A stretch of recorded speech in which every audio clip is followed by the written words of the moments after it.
klady tejto aktivity. Pre deti je naozaj vtipné, keď si zameníme nohy za ruky.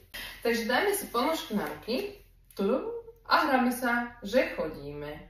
Lebo čo robíme s nohami? Chodíme.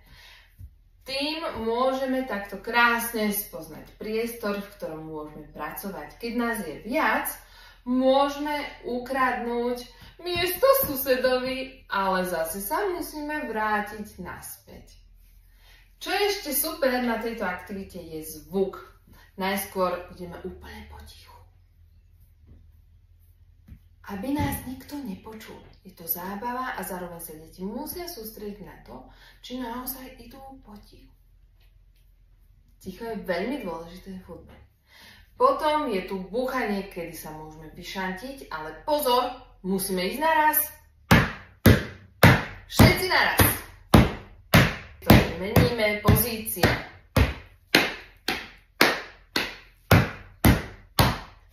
Napríklad takto. Meníme rýchlosť.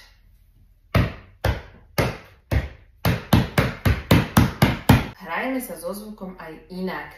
Napríklad dáme si ponožku iba na jednu ruku a počúvame.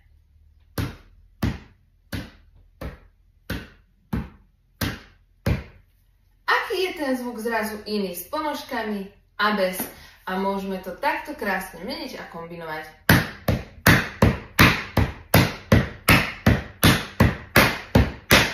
Tento je taký pľacatejší.